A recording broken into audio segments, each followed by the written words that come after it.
Good afternoon, fellow educators. My name is David Reyes, one of the computer teachers from Xavier School, and today I have the opportunity to share with you some basic tips to let our students create a better visual output.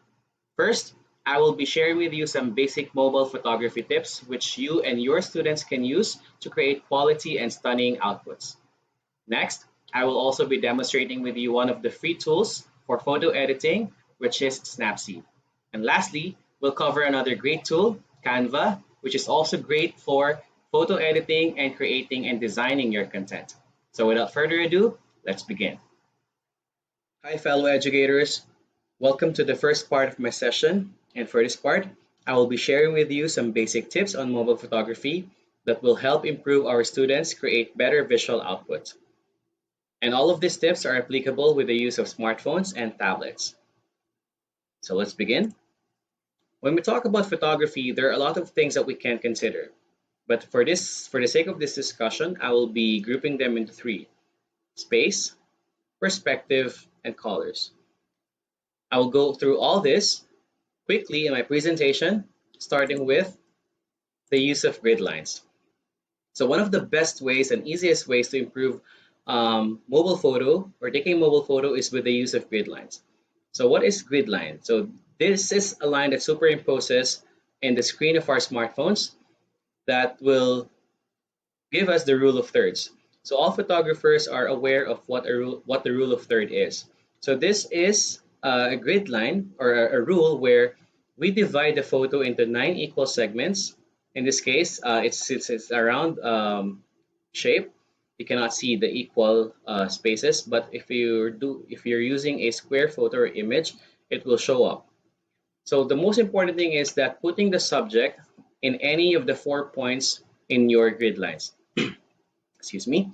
For this example, the subject is the tree, and we all notice that the tree is located at the lower right point of your grid line. All right. Next, using or focusing on one subject. When you take a photo, we always make sure that we at least have one subject in our shot. And that subject must not fill the entire frame. And also, we try to use negative spaces for that so that our subject would stand out. Talking about negative spaces, we also embrace them. So negative spaces are the areas between and around the subjects of the image. It should let our subject stand out. So where do we usually find these negative spaces? It's usually located or can be found in the large expanse of an open sky, body of water, or even an empty field, or a large wall, just like the one in the example here. So you can use this and make sure that the subjects would stand out. Next, excuse me. Next is finding different perspective. So when you take a photo, we also do consider about perspective. Okay, taking photos from a unique, unexpected angle will help create a memorable photo, just like the one in the example here. It tends to create an illusion of depth or height with the subjects. It also makes the image stand out, since most of the mobile photos are taken either straight on or from a bird's eye view. So that's what we're talking about, angle. All right, next one. We play with reflections. There's something idyllic about this, about seeing the sky being reflected in a body of water, and that is because of reflection. Because our eyes are drawn to it, that's why we try to take the opportunity when it presents itself, go ahead and take the shot. So there's a lot of places that you can actually look for reflections, just like puddles, large bodies of water, mirrors, sunglasses, drinking glasses even, and metallic surfaces are just few of these objects or things that can have reflections. All right, we have another set. The sixth one is the repetitive patterns. So repetitive patterns are pleasing to the eye. And then when you see about it, patterns can make a strong visual impact in our photo. So these patterns in photographing something like a beautiful tiled floor can be enough to create a striking image. Other times, it's more fun to keep an eye if they are appearing naturally or unintentionally. Next one, playing with colors. Color blocking can help to highlight the elements of a photo that you want to stand out, like a plant or something else with a bold hue. It achieves a similar goal as negative space, in that it can help a single subject stand out. But with color blocking, the photo's other elements remain intact for a cohesive image. So in this case, we don't remove the palm or the hand because it actually also helps in giving the meaning or conveying the message of your photo. Next one, avoid zooming. When you take a photo from a distance, it's very tempting for us to zoom in, but it's actually better not to zoom in because doing so can make our photos grainy, blurry, or pixelated. So what you can do is to get closer to the subject and just do the cropping later. That way you won't compromise quality and it's easier to play around and optimize for larger image. Next one, the use of leading lines. Leading lines will definitely draw the attention of the viewer. So in some photos, there's a line that draws the viewer's eye toward a certain part of the frame. And these are what we call your leading lines because it creates a sense of depth of an image. It can also make your photo look purposefully designed. So this is one of the highlights when I ask my students to take photos in the vicinity of the campus of Xavier School. Most of them are actually fond of looking for leading lines because this is one of the greatest, not the greatest, but this is actually a good consideration of taking a good photo as well. All right, next one. Look for symmetry. In photography, symmetry usually means creating an image that can be divided into two equal parts, which is the mirror image of one another. But it's a bit different with reflections, since symmetry can be found in the wild, as per the staircase in your home or wherever you find one, or you can set up your own photo accordingly, just like the one example here. All right, next one. Talking about spaces, we now go to perspective again. And for that perspective, we always consider as well looking for small details. So this can make really a compelling visual content. So close-up images that can capture small, intricate, and delicate details can make a really compelling visual content, just like the example here, a bee in a pollinating the flower. So always keep an eye out for textures and patterns like peeling paint, a gravel road, or a tile tabletop. The next one, the use of natural light. So when also taking a photo, you also consider about the use of natural light because you have to take the advantage of the source of natural light you can find even after dark. This gives you a chance to play with shadows or create a silhouette with the other ambient sources of light, like traffic or the surrounding buildings or the lights from the cars and so on, and many more.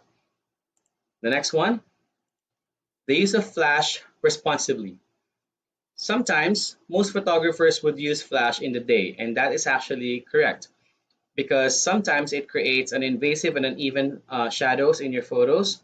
So might as well use the flash in a well-lit place, which can lessen the shadows at the back or the amount of shadows in your photo. But then again, you always have the opportunity to play with the flash, but again with restrictions or limitations. Okay, next up, creating abstracts. So abstract photos are meant to capture the essence of an object or a series of them without revealing the entire landscape as a whole. In other words, they serve the purpose of creating unique, surprising images from ordinary objects. Just like in this example, it's just simply a spoon that is on top of a, let's say for example, a cloth that has equal lines of black and white. So this look can be accomplished by cropping an abstract portion of an otherwise normal photo and by taking close-up shots of the objects to leave the viewer wondering in admiration, of course, what the subject might be. Another one is taking candids. think we're almost done. For this photo, candid photos are better able to effectively capture the emotion and essence of the moment. So don't forget that it's better to take candids, take as many as possible photos, and then you choose the best one. That's why one of the features of the phones right now is the use of burst mode, wherein you just hold the shutter and it will take lots of pictures, and then from there you can just select the best one. Okay.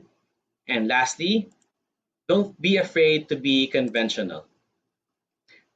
Composition is a huge part of what makes a photo great, but so is photo subject. Some of the most delightful and remarkable photos come out of cool, unique ideas. Images are more effective than text at evoking emotions from your viewers. That often means getting your photos to say something.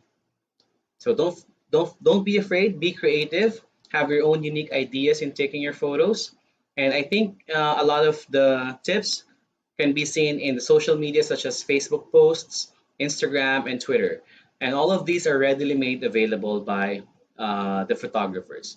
So there, these are some of the tips that you can use when it comes to doing mobile photography, which we educators can use as well and also be able to share with our students. Coming up, I will also be demonstrating for the second part the use of Snapseed, and the last part will be the use of Canva. See you in a while.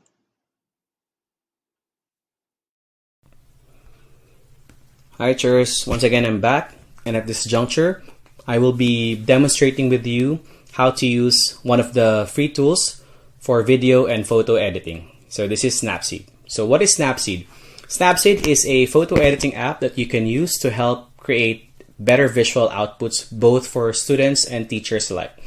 So this is a mobile application, meaning to say that it is available for smartphones and tablets, and it also works for both iOS and Android devices. And the best part is it's actually free. By the way, for this demonstration, I will be using an iPad, so there might be a slight difference to the interface for those who are using an Android device. So when you open the app, the first thing that you will see is a plus button at the center, which allows you to access the gallery or directly take photos from the app itself.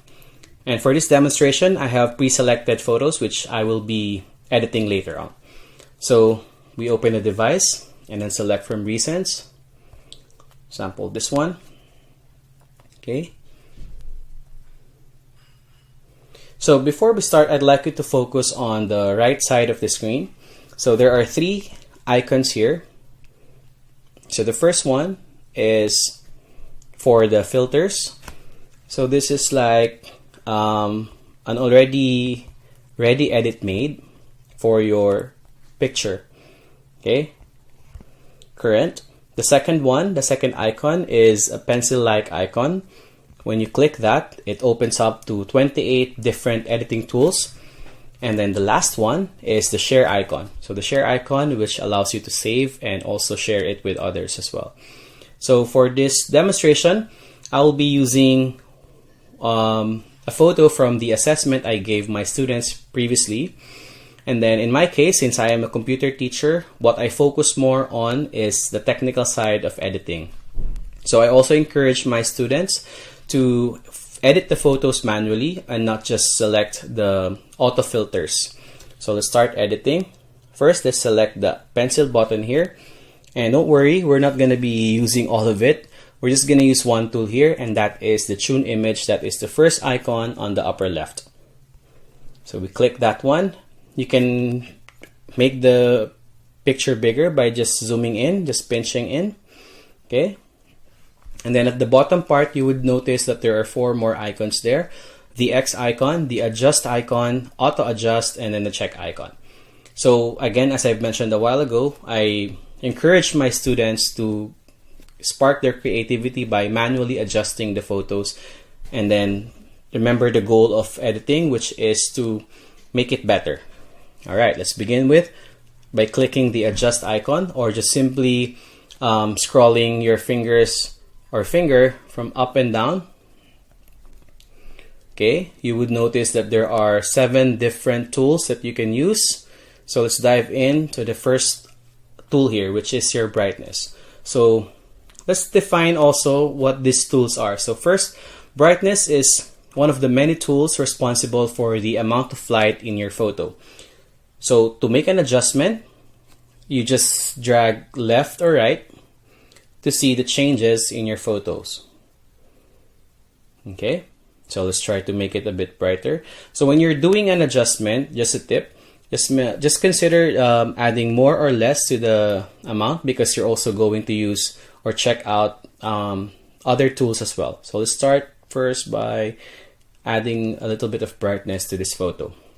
All right, second one, again, scroll down or up. You would now be seeing this pop-up adjust tools here. So let's select contrast. So what is contrast? Contrast refers to the difference between the light and the dark areas in your image. So if I adjust it, what you normally will see is focusing on the light and dark areas of the photo. So if I reduce the contrast, it appears that it's making it a bit lighter. And if I increase the contrast, it makes it darker. So let's try to reduce the amount of contrast. Okay, just a little bit. There you go. And then again, scroll down or up. We go to the third icon, which is the saturation icon or the saturation tool. So this tool is actually the one that will refer to the intensity of colors in the photos. So color. So this will give your photos or image more color or less color if you adjust it. So if we adjust it to the left, okay, it becomes like a black and white because you're removing the saturation. And then when you go to the right, you would notice that you're actually making it a bit colorful. You also notice the colorful parts in your image. Okay, so let's adjust more. Let's go to the fourth tool here, which is your ambience tool. Ambience, just like the ambient or the surrounding, is also at a special type of contrast which controls the balance of light in your image. So if we adjust the ambient light a little bit to the right, you would notice that by increasing it, you can see that you can actually see the actual or the photo getting better. Okay, we now go to the fifth one, which is highlight, and the sixth one is shadow. So both of these are actually they both work hand in hand, because this highlight focus on the brightness or bright spots in your photo, while the shadows focus on the dark spots on your photo. So let's first edit the highlights. So let's try to adjust a little bit, or to the right or left. Let's see. By the way, when you're editing, one of the crucial part as well is, of course, your eyes. You are the best judge for this photo. Okay. Next up is a shadow. So let's try. Oops. If you reduce the shadow, it looks like it's already nighttime. So if you try to adjust to the right, so just a little bit, there you go. It appears to be the normal photo. And then warmth. The last tool that we will be using is the warmth. So this tool refers to the temperature of your photo.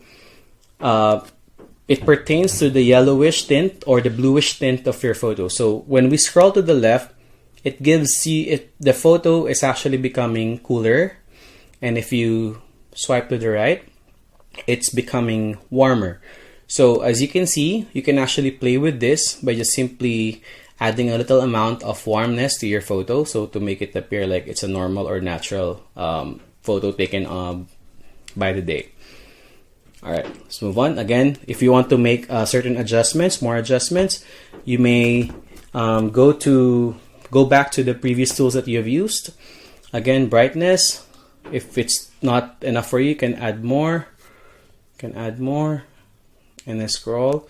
By the way, if you hold it, it will show you the default picture, and if you release it, it will show you now the edited photo. So we just add more. Again, contrast. So just this is what I let my students explore. Again, try to explore a little bit of the tools or the adjust tools, and then go back to that particular tool if you think that you lack or it's too much of that particular tool. Okay, last one, saturation. Let's see, and more, and ambient lights. Okay, I think this one is already okay. So let's try to check or select the check icon here. So that's already done, and just save it and then allow it to modify this photo. So there. So again, don't forget, fellow educators, that one of the important things that you need to consider when you do photo editing is that the goal, the end in mind for editing is that to make the image better.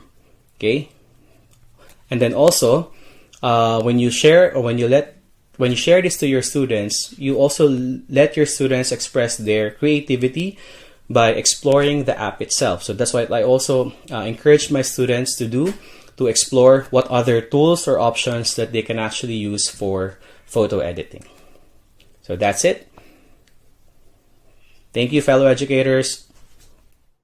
All right, fellow educators, once again, I'm on my last part of my session, and at this point, I will introduce you to Canva.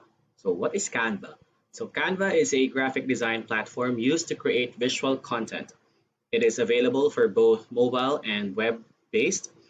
Please note that there will be a slight difference in the interface using the Canva depending on the device that you're using. So for my demonstration, I will be using a web-based version. So let's begin. Once you're done, just pull up your browser. Any browser would do. And then I want you to go to canva.com. And then once you're in Canva, you will be asked to log in. But in this case, I'm already logged in using my personal account. And as you log into your account, you would notice that the homepage is already showing you everything that you need. Just simply type on the search bar what you want to create, and it will show you a lot of templates, a lot of examples, a lot of outputs that you can use for you to create your own design. All right, so let's begin. So on the upper right corner, or on the upper left rather, you would see that there are different tabs here. So the templates, which will show you if you're going to create content regarding social media, personal invites like this one, is posted here, for business, what else, for marketing, for education, and anything, basically anything that you need can be found here. Another one is the Discover tab, wherein you can see here a lot of options for you, free options for you as well. The one that is already in the most popular ones, and many more. And for Learn, these are like tutorials for newbies. And then for the pricing, there are two versions of this one. You have the free version, which I am using, and the pro or the paid version. So these versions are actually quite similar. You just have to have, once you have the pro version, you can make your own uploads. You can make your own creation as a paid version as well. All right, so let's dive into the sub menus here. So on the left pane, you would see that there are 6 different or 7 different sub menus that you can see. The first one is recommended for you. So for the recommended for you, depending on the history of what you're doing, but for beginners, you will just have to select from the Create Design tab. There are a lot of options if you want to create recommended for presentation, for poster making, infographic, and for social media, what type of posts you're into, Instagram, Facebook, etc. For events, if you have wedding invitations, poster making, brochures. For marketing, it's the same thing and many more. Okay, but for my account, I will be showing you the things that I've already done for this example. So for recent designs, these are the things that I have already created. Facebook posts, if you want to be guided on what better pictures or posts you want to share with your friends or with your families. And then for logos, if you are creating something like an icon for your business, an icon for your web page, etc. So this is where I actually created the design for the web page, the Facebook page for next series, and also the logo that you are seeing there, also in our YouTube channel. By the way, I'll be inviting again everyone to please subscribe to our YouTube channel and click that bell icon for you to be notified for our next sessions, and also like and follow us on Facebook and Twitter. All right, so let's begin. The second tab is all your designs. For all your designs, this contains most of the things that you have already created. So technically, as what you can see here in this page, which these are the things that I have already created and examples as well. For brand kit, this is for making your own brand if you want to share it with others as well. For creating a team, this one is if you invite your friends, your colleagues, your family members, or your students to have their own Canva account, you can do it here.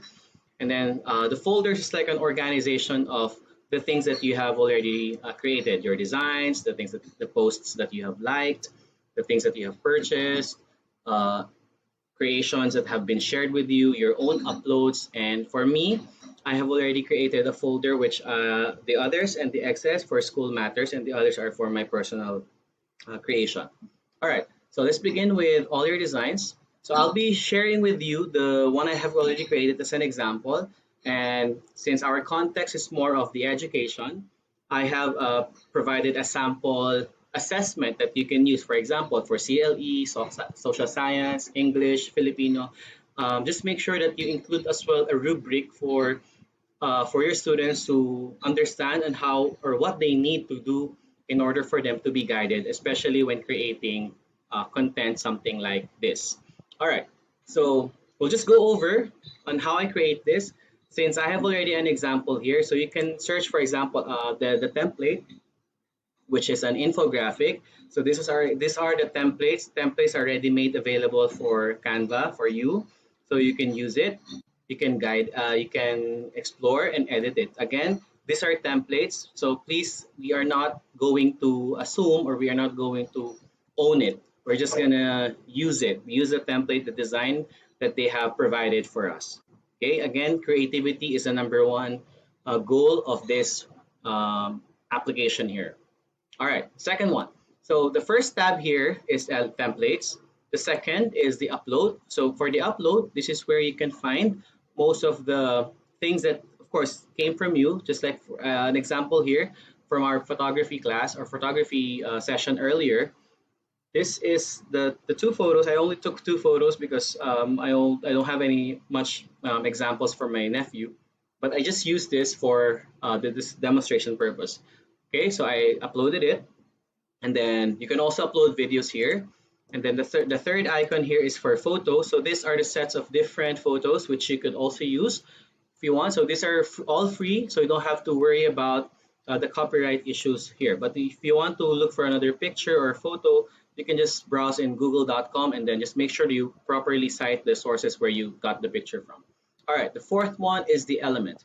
So element contains your stickers, your grids, the shapes, everything that you want to add in your creation so that it would look more professional or more like creative. So it will bring out your creative side. All right, so this also includes the Jiffy here. There's our new added elements here, stickers. All right, the next one is the text. So how do you add a text here? There are also pre-selected or ready-made templates for the text. All you have to do is to just click one, and then you can just edit the content for that one. All right, the next one is videos. So for videos, you also have short clips here, short videos, which you could use if you want to be more creative. So these are all free as well.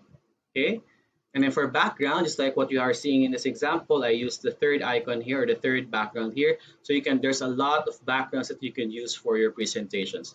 Just make sure that you do the pattern design elements, contrast of colors from light. If you're using dark text, use light background. If you're using light background, you use dark text. Okay, and then the folders, things that you have purchased if you have, and the likes as well. All right, so let's try to go over here. So this is the first one. So for example, I asked my students to create an output, which is an infographic about how to stop the spread of COVID-19. So as simple as that, your students can actually create different or multiple design.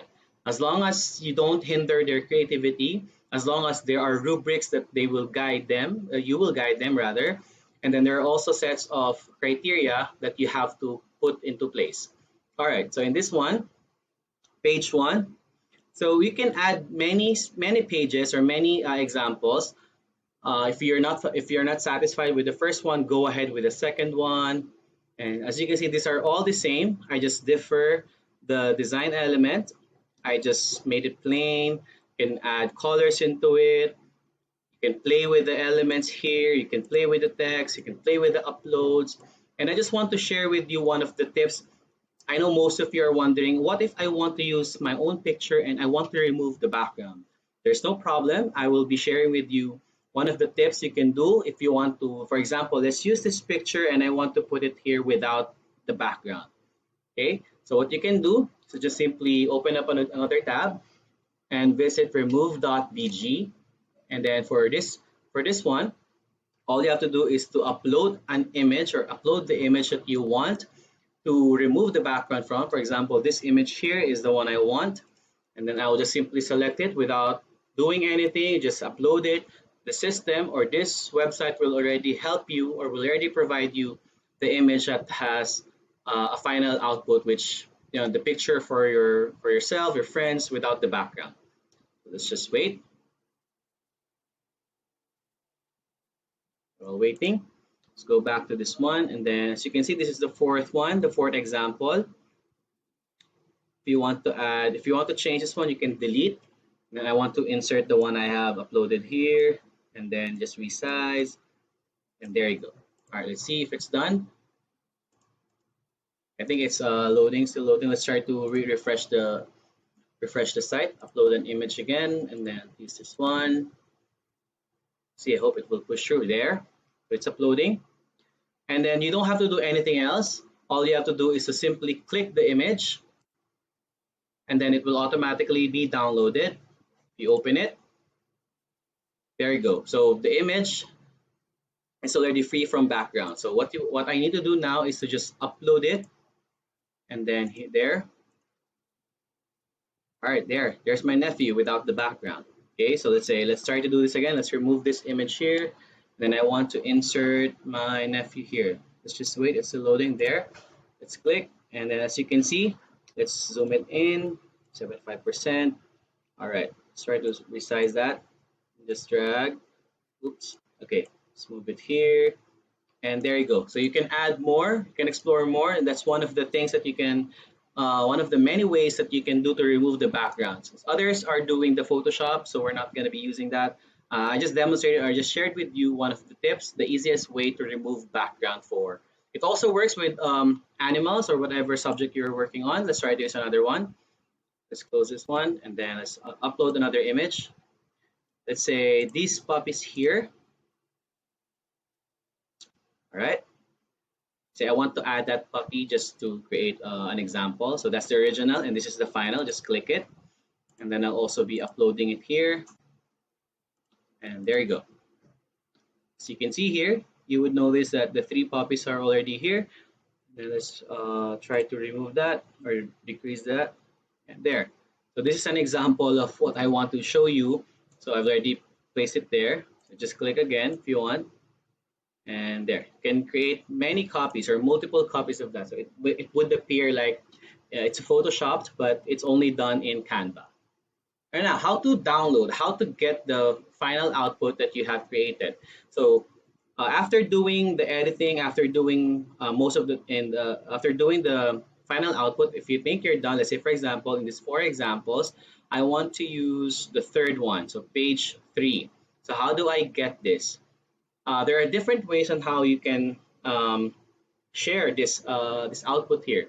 So if you go to the upper right, you would notice the download button here. So it looks like an arrow going down. You just click that, and then the file type you select PDF because it's a multi-page document. Remember, I'm working on 4 or 5 pages document, but I only want the 3rd page. So I will just be selecting an image.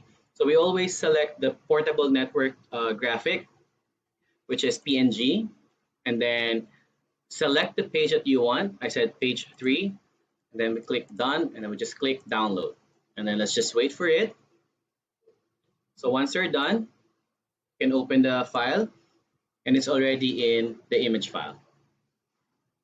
Okay? Or if you want to download the whole thing, you can download the PDF, and it will download from page 1 up to page 5. And it's in PDF format, so portable document format. Okay, let's try to open that one. There you go. Here you go. So this is an example, a collection of the 5 examples of what I did. So again, please make sure that when you give your students the instructions regarding the creation of their own content, their creativity, just make sure that guideline criteria are actually set in place. I hope it's clear. I hope everyone gets it. So it's just simple. It's a no. It's not technically a rocket science. It's just click and click, and then just this one will actually should spark your creativity and also our students. So these are the tools that you can use to help create your own and also share with your students so that they have the idea on, oh, there are free apps, there are free tools that you can use for us to create a better and create and edit content. Okay, so there you go. And don't forget, the most important part of this session is the creativity of our students. Remember that if we are asking them to create an authentic assessment, this is the best way to let them do it. All right, thank you for listening, cheers. There you have it, teachers. My time for sharing has ended. I hope you have taken something from this session. These are just the basics, and if you explore, you will realize that there are many tools that you can use to help you bring out the creativity of our students. Remember, creativity is very important because it encourages them to learn new things. Thank you so much.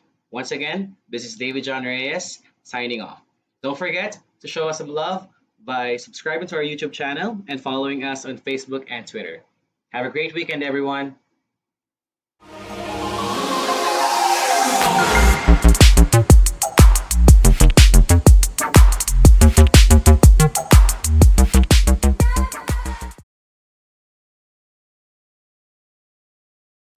Good afternoon, everyone. I hope you're all doing fine at the moment as we start our preparation for the new normal in education. By the way, I am Enervon Sanchez, a computer teacher from Saber School San Juan. I'm happy to share with you some of the things that I know will help you in conducting your online distance learning. Allow me to begin by showing you this.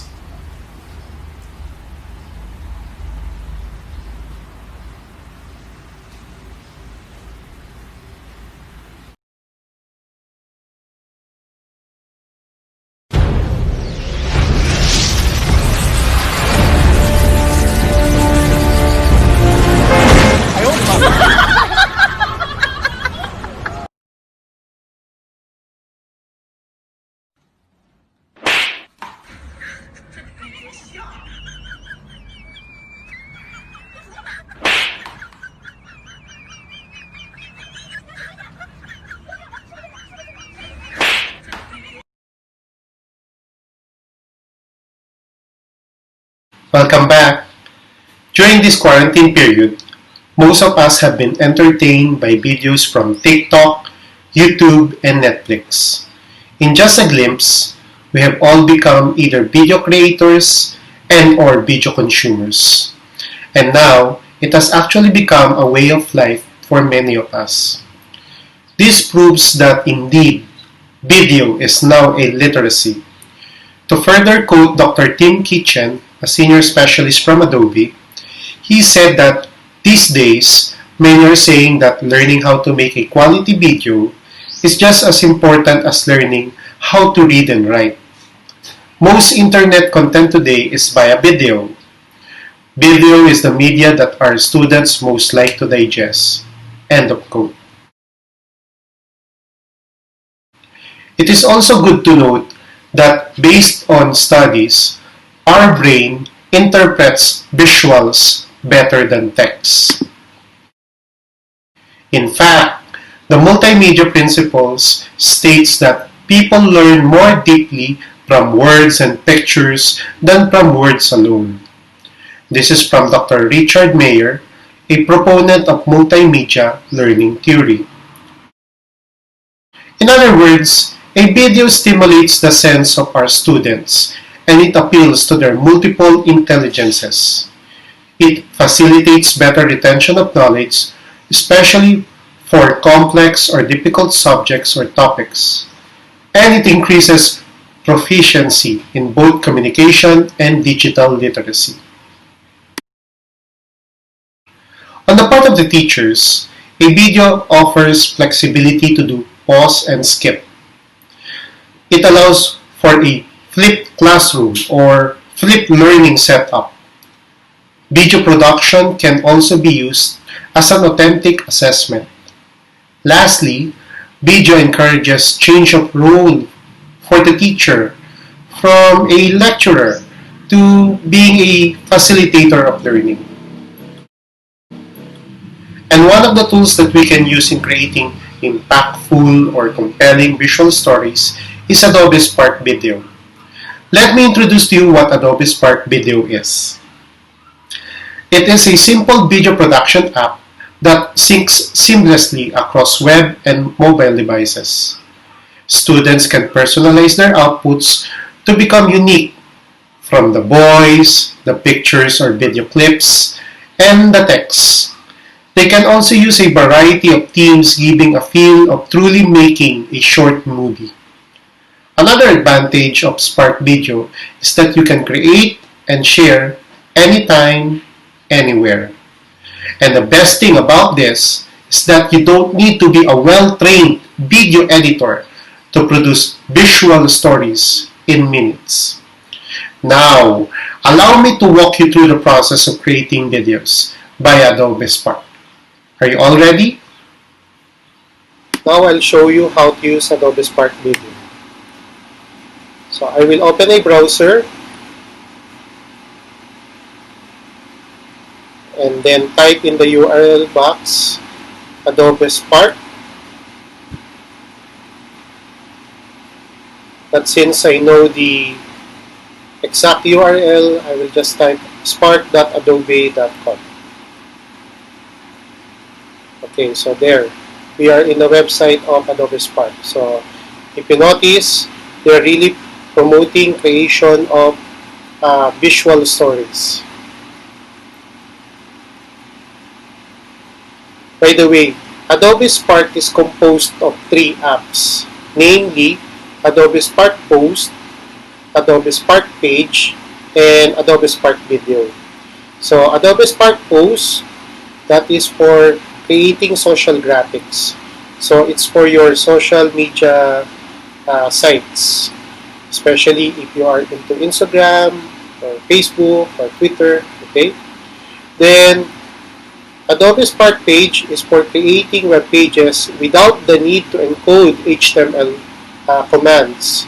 So it's as simple as using a document app. That's how easy to create web pages using Adobe Spark Page. Then lastly, the one that I'm going to teach you is known as Adobe Spark Video. All of the apps are available online. Unfortunately for Adobe Spark Video, it's only available for mobile for iOS devices. So we need to sign in. So there are many options to sign in, but I will be signing in using my school account. Teachers, please take note that if a website offers you to log in with a school account, it's always better to log in using your school account because it gives you additional, if not full access to the features or services that they are offering. Okay, so since my school account is a G Suite account, I will click on continue with Google. So there. Okay, so we are in the project page already. Okay, so again, I'm going to teach you how to use Adobe Spark Video. So under the create a page, what I need to choose is Adobe Spark Video. Okay, so there are many options because just like what I said a while ago, Adobe Spark is composed of 3 apps. So the one that we need is Adobe Spark Video. So after clicking on that is what we're going to see. Okay, so you're being asked a question So we'll just skip this. After skipping that, we are now brought into the story templates. Okay, so there are many templates to choose from. Each template has its own set of transitions and font styles. Okay, and they have guides also for each slide, telling you what to put on this slide, what to put onto the next slide, and so on and so forth. Okay, so there's also an option for you to start from scratch if you don't want to choose from any of the templates.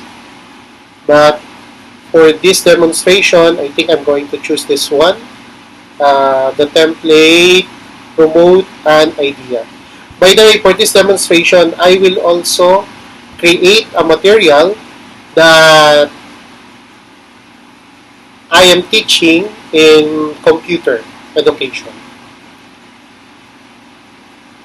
Okay, so there, we are now brought to the tutorial page of Adobe Spark Video. I will play the tutorial video, but don't worry, I will, of course, since I will be demonstrating, I will still be going over to the different parts of Adobe Spark Video. So those are the options for putting material. You can adjust the timing. You can add more slides. You can position text anywhere. You can reorder slides. You can select from multiple themes. You can resize your video between widescreen and square. You can record a narration, and you can also choose or insert a music. And of course, you can preview your video before publishing it or before downloading it. So that's how easy to create and share videos using Adobe Spark. Okay. So I think we're ready. Okay, so this is the working area of Adobe Spark Video. So just like what you saw in the tutorial video. So those are the options for putting a material on your slide. Okay. And then since we chose a particular template, so there is a guide telling us what to put on the slide. Okay, you may or may not follow it. It's up to you. So I'm going to choose a theme. So each theme has its own color scheme. So there.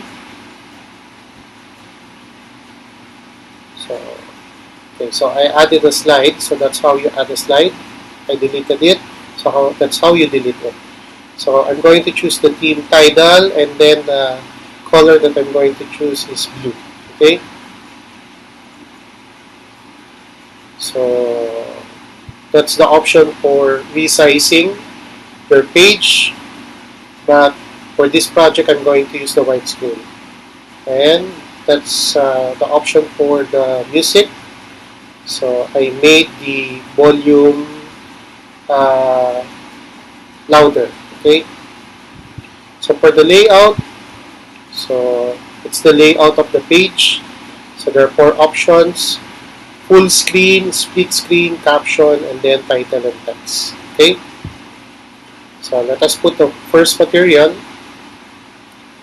So I would like to put a photo. So I'll click on it.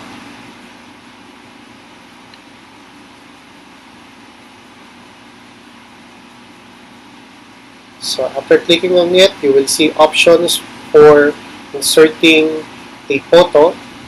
So the one that I'm going to choose is find free photos. Okay.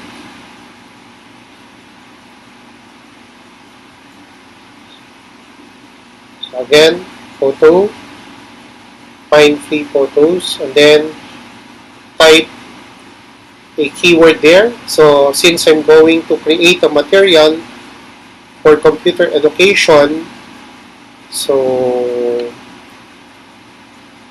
I typed social media. Okay. Let us insert our first photo. So I think I like this photo. Maybe uh, let me see. I think this one is what I'm going to use. Okay, so there. Okay. So let's add a text.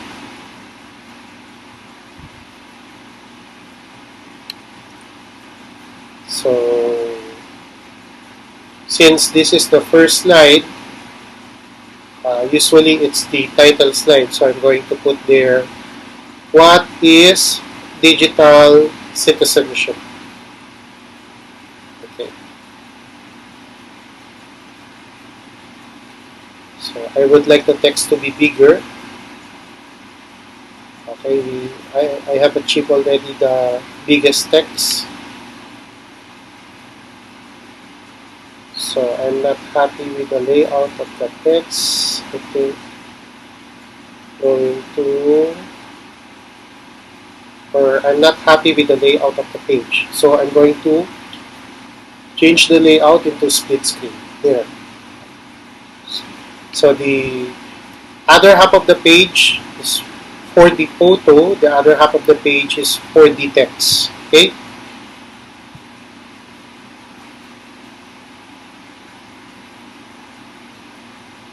Okay, so you can zoom in your photo, you can zoom out your photo, you can actually even move it. Okay, so those are the options available for photo. For the text, you can drag it going to the center, or if you want, you can drag it going to the right. Okay, so I would like it to be placed at the center. Okay, so there. What is digital citizenship? So that is the title page. Okay, so let us now go to the second slide. Okay. So I will again insert first a photo. So I think I will still use the same keywords, which is social media. So there, that's a picture that I'm going to use for this slide, and then I'm going to put again a text.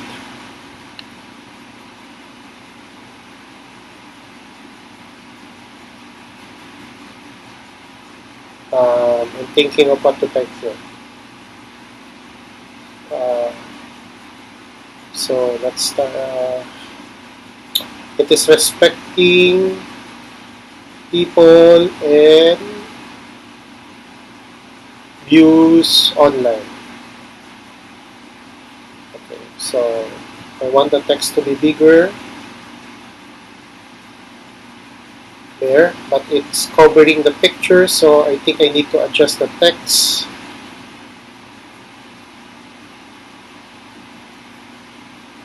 I want it to be positioned on the right, but since it's big, I think I need to resize the text. Okay. Here.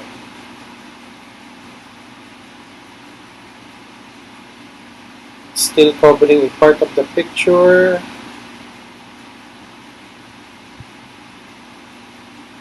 Let me see what to do with this one. No, I don't like that kind of layout.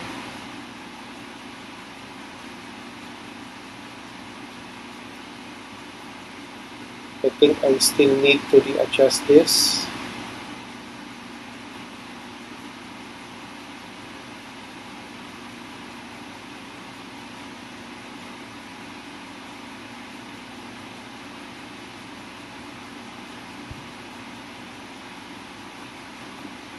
Okay, so there. Okay, so I think that's the layout of the text that I'm going to use. It's very important to note that when you choose a photo or picture, it should be something powerful and it is appropriate for the material or video or slide that you are creating. Okay? So again, I'm going to choose a picture that I think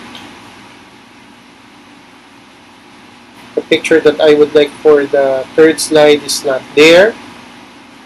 That's I will type another keyword, Twitter.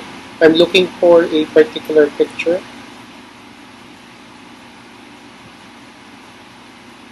By the way, all the pictures here in the Find Free Photos, they are really for free. So you don't have to worry about the copyright. Okay? So it's a good thing I have an available picture that I would like to use for the third slide. So there.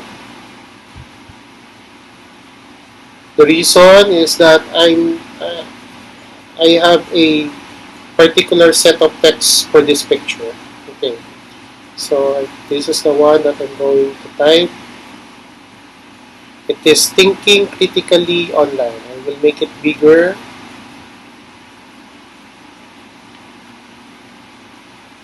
Okay, I don't like the picture to be covered by the text. So I think I need to readjust the text by making it smaller. I think this is okay. Okay, I think this is okay already. Okay, so I'm done with 3 slides already. Okay, so the fourth slide, I'm going to insert again a photo and using this keyword log in, I'm looking for a picture about logging in. Okay, so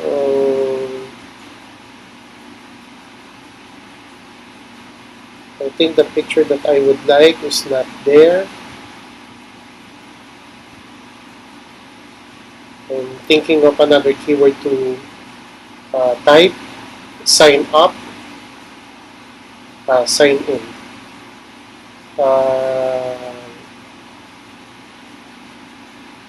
There's only one picture. So I'll just upload a photo. So you can get your own, you can get a photo from your folder. Okay.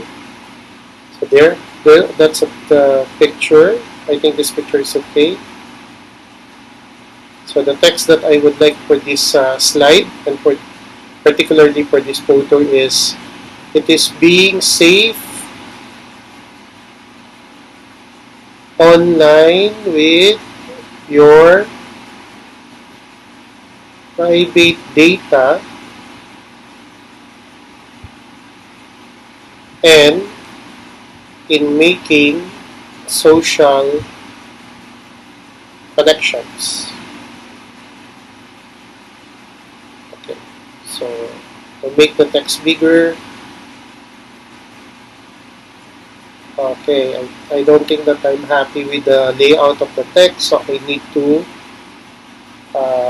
relay out it.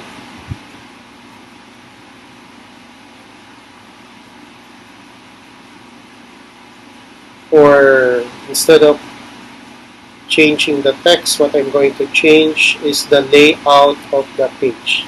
So there, split screen, there, okay. So just like with the first slide. So one half of the page is for the photo, one half of the page is for the text. By the way, so far I'm just inserting pictures, but you may also insert videos. But unfortunately, I don't have any video related to digital citizenship now, so that's why I'm not inserting, or I will not insert any video about digital citizenship. So all of the main content that I'm going to insert are photos. So I'm already on the fifth slide. So I'll insert again a picture. I'll type. I'm looking for this particular picture network. So if you notice, teachers, I'm very particular with the pictures, and I make sure that the pictures, they are related, they are connected, and they are appropriate with the text that I included. Because going back to what I mentioned earlier, Adobe Spark Video is for creating stunning visual stories. So you need to be critical in ensuring that you achieve that one. Meaning to say that you achieve creating compelling or impactful visual story. So social, there's none. I don't like the pictures or the photos in here. Okay, let's use Adobe Stock. Adobe Stock. So Adobe Stock, I'll type social media.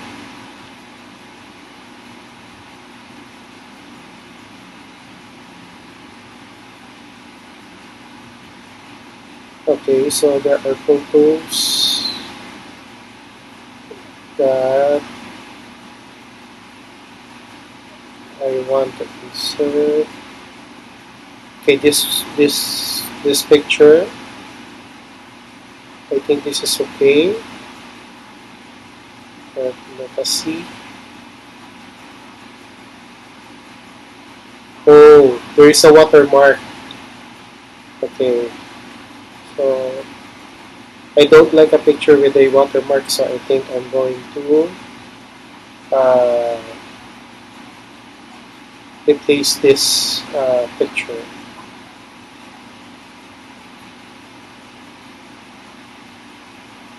So with Adobe, with the pictures from Adobe Stock, they have watermarks. With the Find Free photos, they don't have watermarks. So let us check if I have a picture for this slide. Okay. Okay, so I think I'm going to use this picture. So I'm going to insert again in text.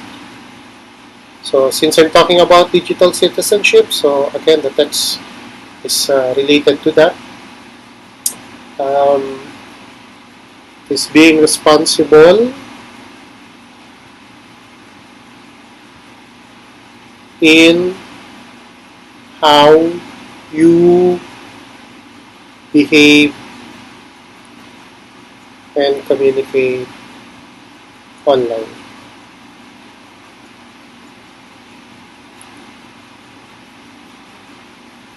Okay. So Adobe Spark Video is both for teachers and students. So for the teachers, you may use it to create your materials. For the students, You can give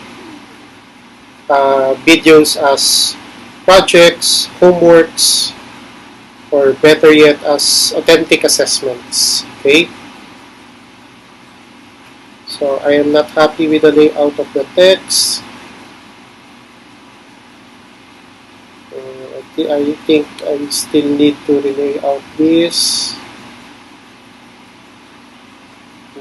The text is, well, that's very small. I don't like it.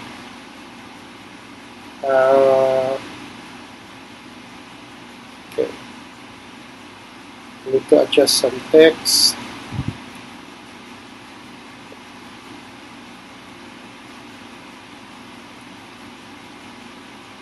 Okay, I think this is okay. So 1, 2, 3, 4, 5. So I'm done doing 5 slides. So this is the 6th. I will insert again a picture because I don't have a video about digital citizenship now. So we are in Adobe Spark, I think. So we need to change this because I don't want a picture with a watermark. So we are in Find Free Photos World. I'm looking for a particular picture, not just any picture of world.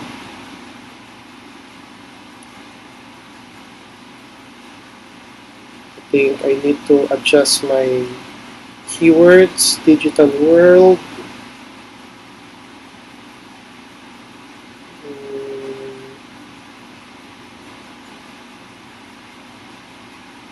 Readjust again.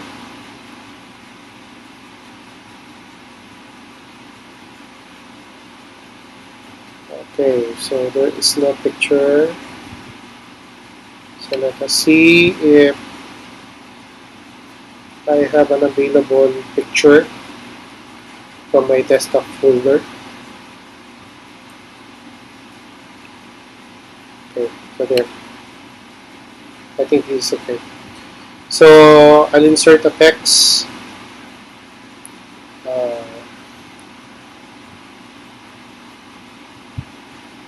So I think I'm done giving the rules or the do's and don'ts of being a digital citizen. So now I'm in the it's like the rational slide already of why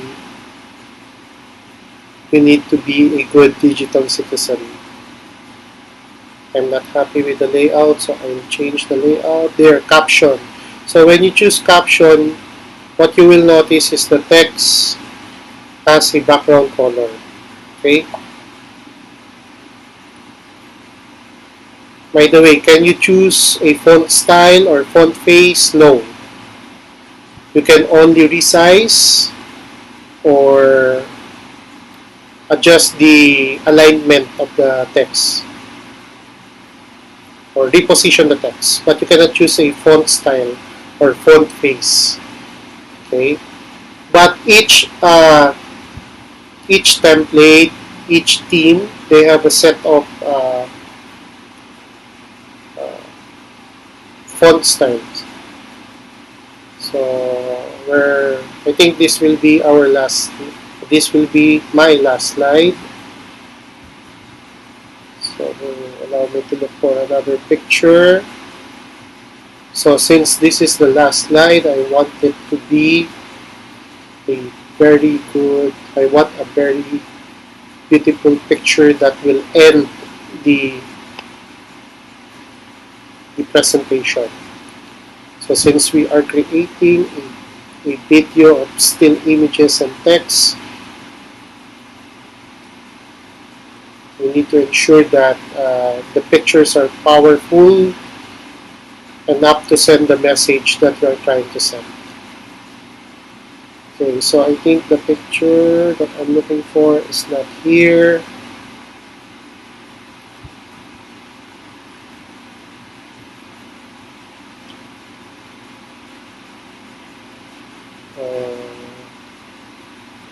I don't think I have a picture that I would like to place here. This is the same as the other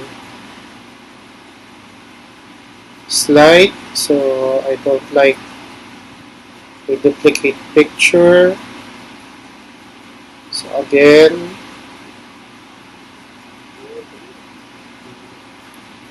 let me check if I have an available picture in my desktop folder.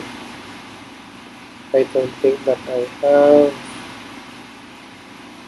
I'm trying to remember.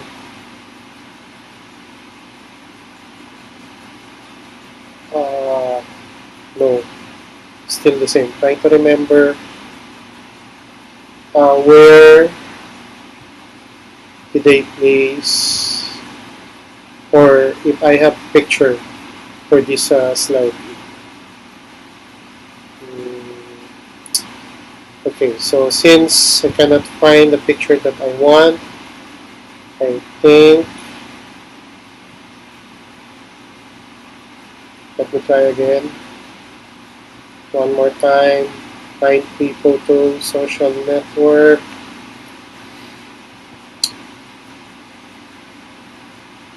So I think I will open another tab. And then, so I will go outside of Adobe Spark. I will go to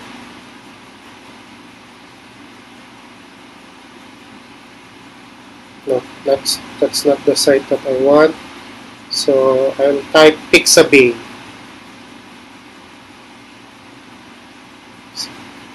Okay, so Pixabay, I think, is one of the providers of the pictures for Adobe Spark. So with Pixabay, you don't have to worry about copyright. They are really for free. You don't have to give attribution to the owner of the picture. I think. Okay, what is this? Oh, okay. I think this picture is what. So take a look here. Free for commercial use, no attribution required. So I will download this picture. You can choose an option regarding the quality of the picture or the size of the picture. So I will choose the default setting. So I am not a robot. Select all images with motorcycles. I hope I'm correct. Oh, I made a mistake. Sorry. So select all squares with traffic lights. Oops. There. And try. Yes. So I'll download the picture. You can change. Allow. Okay. So there. Crediting isn't required, but linking back is greatly appreciated. So there. Okay. So that's the picture that I'm going to use for the last slide. Okay. Because I'm very particular with the pictures because I want the message to be well understood by my audience. Okay, so where's that picture? I think this one.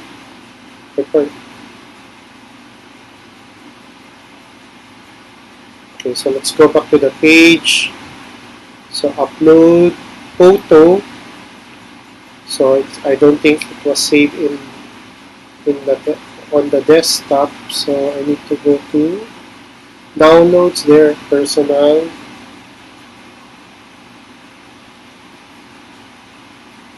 There. Okay. That's a picture that I that I think is good for this slide. Okay, so the text that I'm going to type, I'm done with my message. Oh, so I'm done with the do's and don'ts. I'm done with the rationale. So, right, go be a digital citizen. Okay, so there. So I can superimpose the text on the image because the image is what we call this. It's like a collage type something. So you can still see uh, the image well even if there is a text on it. So this is already the credits slide.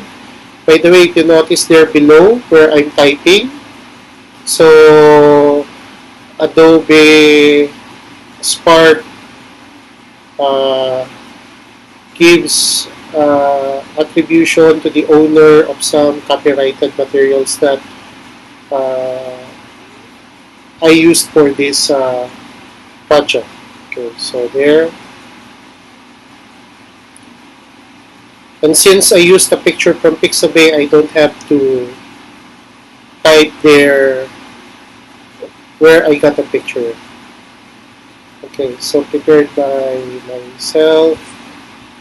Some additional information only. Savior School, someone. Oops. I think I need to readjust.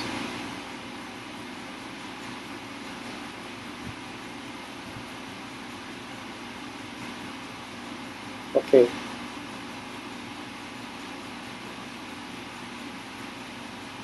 Okay, so there we have 7 slides. Sorry. Okay. So now I will now put music into the presentation. Unfortunately, I don't have my own music, so I will choose from the ones provided by Adobe. Let me see. Okay, I think I'll choose this music.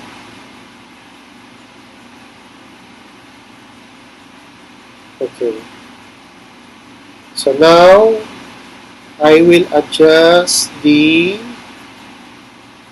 timing of each slide.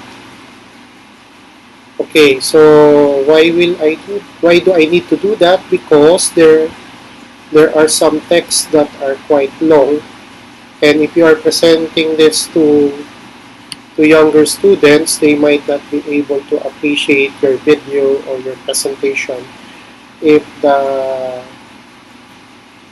your video or the clips are quite fast. Okay, especially if they have long text and then the what we call this, the transition from one slide or from one image or from one clip to the other is quite fast, and then there are some text on them, then they might not be able to appreciate it. So that's why I am adjusting the timings. So this is quite long, so I'll make it 8 seconds or 7 seconds.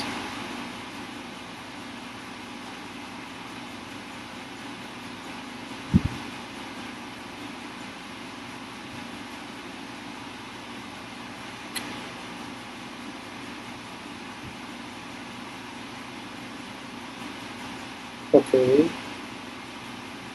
7 seconds also for this one.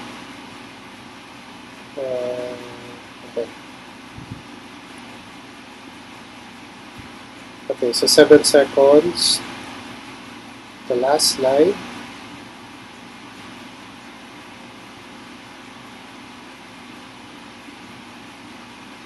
Edit slide. And we'll make it 5 seconds. Okay, so okay, I'm done.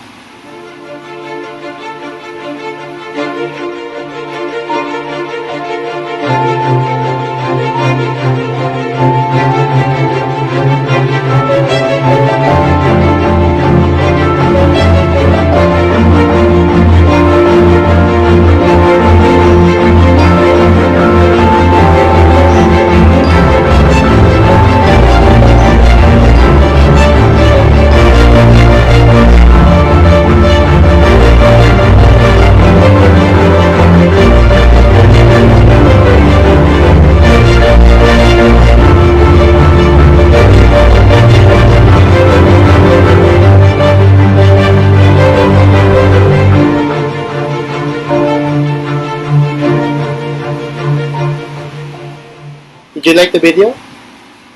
Okay, so there are options of publishing it. We can share it, or we can download it, or we can invite also people uh, to view it or to edit it. So let us try publishing it. So let's change the title. So you can also choose a category.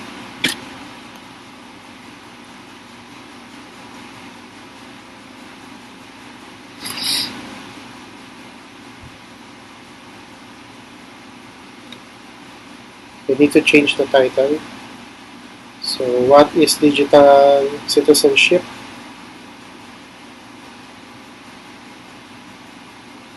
Okay. Then don't think that I will put a subtitle. So let's create a link. Pick a category. So what's the category? No, there is education. So I will choose education. So create a link. So a link now will be provided so that we can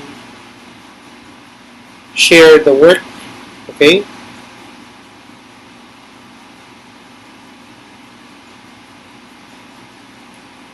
So there's the link. So you have the option to share it via your social media sites, or you can share it via Google Classroom or via email. Okay. So there are teachers. That's how to create a video for your students.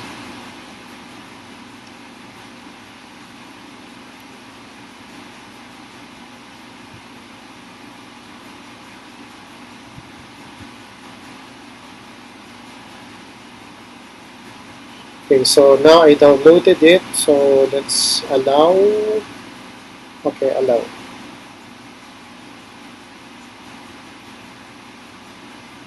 Okay, so I think we have I have downloaded it.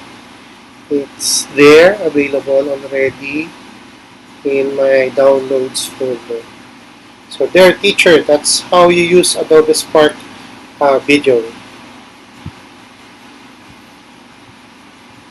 Okay, so you can use this to create materials for your subjects, for your topics, and then you can also make your students use this in case you want them to create projects or to do homeworks about certain topics that we're teaching them. Okay, so there. So I hope you like the video demonstration that I did. I'm going to show you an Adobe Spark video created by my daughter about pets. This is my story about cats. These are our pets. On the left side is a male cat named Shimmer. On the right side is a female cat named Shine. My father adopted them over a year ago after their mother abandoned them. My daddy became their new mommy. Because of this experience, I have learned to understand and appreciate cats. is unique. Shimmer is playful, while shine is spicy. One valuable lesson from this cat experience is adopt, don't shop. I hope you liked this video. Thank you for watching. Thank you for tuning in with me. I hope that with my sharing, I was able to enkindle in you that spark of ingenuity that we also hope to ignite in our students the moment we begin the new school year. Certainly, it would take a little while before you become comfortable creating compelling videos by Adobe Spark. But I urge you to try, for that's the only way to learn and to remain relevant. Thank you and have a blessed weekend.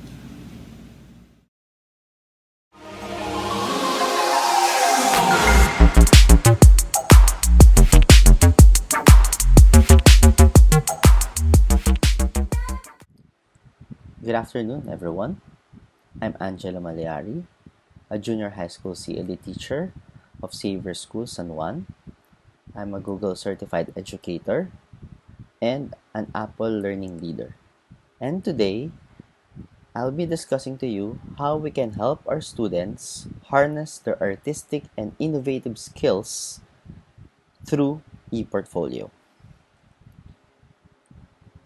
To have an outline of what we will be doing, we will be looking into the definition of what portfolio and ePortfolio is, how can we create digital or ePortfolio, and things to remember when we are doing an ePortfolio. So what is a portfolio? There are many definitions of what portfolio is, but of all those definitions, we agree that first, portfolio is actually a collection of students' work. If you remember, there are times that our teachers ask us to collect and put together all the things that we have done in school. For example, the many quizzes, tests, sitworks, homeworks, projects, and so forth and so on. And then put them in a binder. And we pass it to our teachers. This portfolio demonstrates our growth and our learning, because here we can see what we have learned and what we are continuously improving on. Thus, portfolio shows understanding of students and how they master the subject area. Before we look into the possibility of looking at portfolio as a way to assess and check understanding, let's always go back to our goal. What is the purpose of creating a portfolio? According to Dr. Helen Barrett, there are two types of portfolio. The first one is a positive approach of using portfolio for learning. And the other one is a constructivist approach of using portfolio as learning. Let's differentiate the two. Positive approach or using portfolio for learning is what we are accustomed to, showcasing the best works of our students. And it's also, at the end, summarizes and shows our understanding holistically, which will be graded by our teacher. Constructivist approach using portfolio as learning is more focused on how students are learning, promoting self-reflection and ownership of the learning process, and it is more formative in nature. If I think about it, going back to our question, what is the purpose of creating a portfolio? Maybe some of us are using portfolio as a means to look into how our students learn, while others look into as a way to assess students' understanding. But I think there should be a balance between the two approaches. Portfolio for learning and as learning should be our goal when we do portfolio. Not just to show, the best and just to be graded, but also to think about our thinking. Portfolio can lead us to deep learning. It also gives us the avenue to reflect and to own our learning. And also, it shows growth and also mastery. So both complements each other. Because of what is happening today, many of us might want to consider e-portfolio than the portfolio that we are used to. What's the difference? Portfolio is more of focus on the printed work which is put into binders and folders. While e-portfolio, most of the things that we post there or we place there are stored in the cloud, and it is digital in nature. Also, aside from the printed work, we can also add on videos and websites to further show our understanding of the lesson. So what is an e-portfolio? Similarly to portfolio, aside from it being digital, there are things that showcase the understanding, the skills, and the knowledge of our learners. It is a collection of artifacts of learning that demonstrates growth, acquisition of skills or knowledge, and students' creativity over time. I highlight 4 words: growth, skills, knowledge, and creativity. This can still be shown in portfolio. However, because of the technology that we have right now, this harness not only their understanding but also their artistic and creative side. Growth shows the learning of students through reflection. They can reflect more and they can learn more about what they are learning. Knowledge, of course, is the application of what they have learned in class. Same goes with skills, who shows how they will apply those knowledge. And creativity, or ask them to create something that will show their understanding and their knowledge of the subject matter. So if I think about it, e-portfolio not only focuses on achieving the learning goals, outcomes of Bloom taxonomy, especially the higher order thinking skills, create, analyze, evaluate, but also it prepares students to be a better learner, a 21st century learner. So e-portfolio should be something that we might want to think about, especially in this time of the pandemic. Now that we know what a portfolio and an e-portfolio is, how can we create one? There are many applications of how we can create an e-portfolio. For today, I'll be looking into 3 ways to share and create your e-portfolio or the student's e-portfolio. First is Seesaw, which is and can be more for young learners. Book Creator, maybe for intermediate and high school students. And Google Sites, which is more of our senior high school and college students. But again, all of this can be used regardless of levels, because these tools, these applications are really helpful to create an e-portfolio. So let's begin with the first one, Seesaw. So what is Seesaw? Seesaw is a free application where students can actually build their digital portfolio. Because of its built-in tools to capture what they know. It shows how they learn. Second, teachers will gain an insight, a deep understanding of the students' thinking and progress through their posts. And one of the mission of Seesaw is to connect families in the learning of the students. That's why here shown in the screen is the powerful learning loop. between students, teachers, and families. So if you try to think about it, look into Seesaw. If you want to go to Seesaw, let's go to web.seesaw.me. You click that, you'll be led into this particular website. Please remember that again, Seesaw can be not only it's free but can be to different platforms. If you're using an iOS device or a Windows device, you can use that.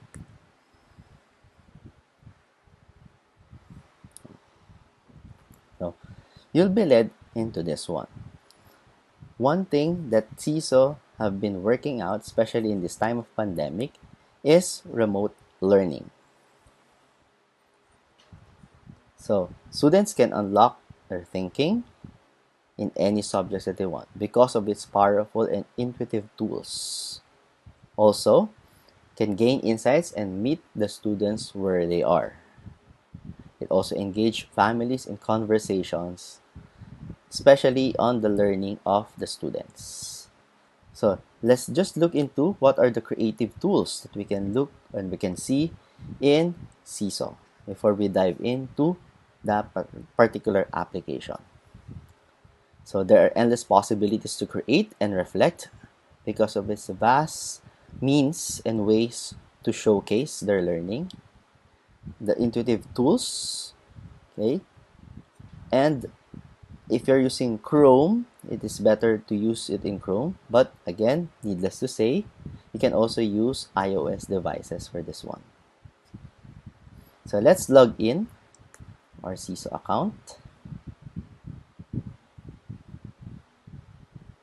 If you try to log in the Seesaw account, you will see that you can have many classes for this particular period.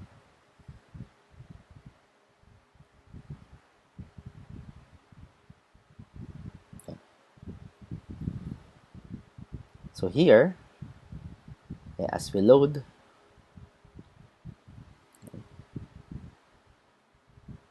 there. Okay.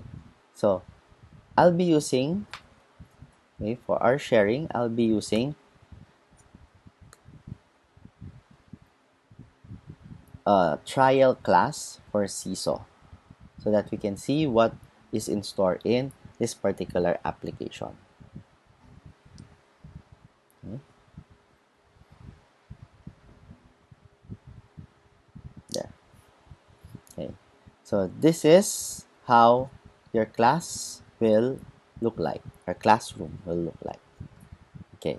So here are the journals, activities, inbox, skills, where you can put skills and check whether they are achieving that. But for this walkthrough, we'll look into what students can add. Okay? So there are many ways, there are many means to showcase their understanding using Seesaw. So some students can take a photo of what they have been learning. They can also draw, use text, shapes, and even voice to record as they draw. There's also a video where they can shoot, okay, and video themselves. It's good for reflections. It can be used for other activities. They can also upload files from the computer, from their iPads, from Google Drive if they are connected to the Google sites and Google. They can also add notes and they can add links. So here are an endless possibility of how the students can show what they have learned. So let's take an example of some of the posts. Here, if I think about it, okay, I'll choose one particular student, Apollo, and Apollo have shown different ways of showcasing what he has learned in the class.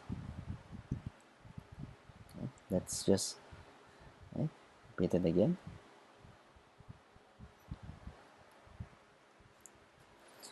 Please take note that again, you can post so many things, not only words, you can also post images, You can also post videos, annotate, so forth and so on.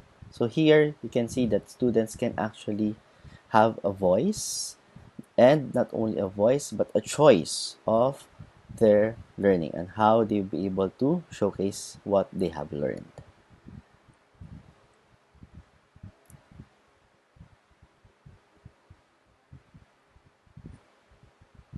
There.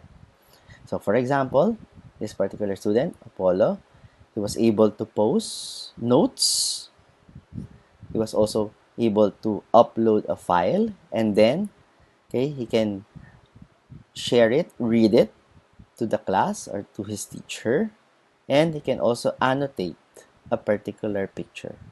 So through this, he was able to showcase what he have learned, and so that is the power of Seesaw. Another tool that you can use for e-portfolio, maybe for the higher level, is the use of Book Creator. Book Creator is a simple tool for creating awesome digital books because they can combine images, text, audio, and video to create different types of output. So to go to Book Creator, just type bookcreator.com, and when you click that, you will be led into this particular website. Again, there is a free version and a premium version for Book Creator. Okay, but many of them, even if just a free account, you can already utilize it for learning. So there. Okay, so again, like Seesaw, Book Creator also is working to make remote learning possible. Okay, so let's sign in. Okay, when you're signed in, to your account, either most of us maybe are using Google account or Google Mail, Gmail, so you can use that as a means to enter Book Creator.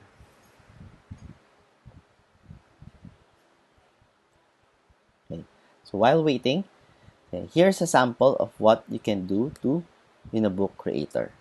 Okay, I did a simple My Journal portfolio, and in this particular portfolio, if I just play it, you will see there's like a cover page for your book, and you can actually put into different types files in your portfolio. So again, the students can actually choose whatever means and whatever way to show their understanding. Okay, so let's try to what we can add to this one. Okay, so if you go to your book, you can import different things. You can image from Google Maps, files from your computer, Google Drive, or even links. You can add links. If you have, for example, a blog, you can add it to that. Also, you can take a photo of yourself. You can use the pen to write down. You can add texts. You can even record yourself. You can also add shapes, like what I did. So it's like I'm talking, a word bubble. Aside from that, you can customize it on each page. The limitation of Book Creator in a free account is that you can only have 40 books. But again, each book actually can be downloaded and be shared, published online and downloaded or print. So in those ways, you can still utilize Book Creator.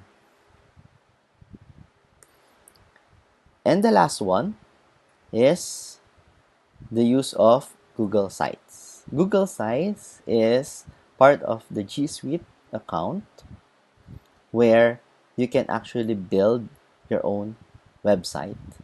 So aside from looking into Google Sites, of course, maybe you are familiar with others like WordPress, Wix. Okay, so those are sites where you can build websites. But for our students, and if you have a G Suite account, it's better to utilize it for security purposes. Okay, so to go there, just go to sites.google.com. And what will you expect there is similar to how you'll be able to build a website. So here, I did an example. So, for example, this is my journal, my portfolio. Okay, you can add a logo, you can add your title. The image, you can change it.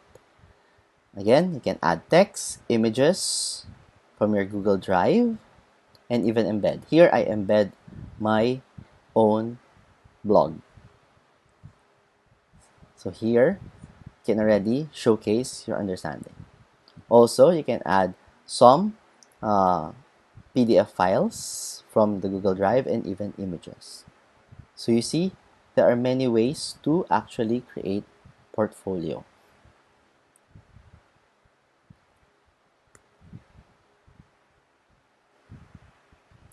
Again, these are just some of the many tools that you can have, but good to share that all of them are free. Although there are premium accounts for Book Creator and for Google Sites to utilize it and more security, it's good to have a Google Suite account, okay, which your school can actually avail. But before we move forward, just please remember the following when we consider portfolio or having e-portfolio. First, let students see their growth and progress. Hopefully, our portfolio is not just a means for us to collate their work and grade it, but also for the students to be able to see how they progress throughout the year. Second, give them voices and choices. There's no one size fits all, okay, thing in education. Standardized tests, yes, we will be graded to that. But if you try to use portfolio as a means to check understanding, it's good that to give them voices and choices, how they will able to share their understanding. And lastly, lead them to deeper reflection and learning. It's better to use portfolio, e-portfolio, for them to be able to reflect on what they have learned, to think about their thinking. And through that, they'll be able to learn more than just our subject, but more so on their life, on the way they learn, on the way they can apply this learning to their lives. So thank you very much for listening. Hope I was able to share something, especially in this time of pandemic, a way for us to help our students learn. Thank you.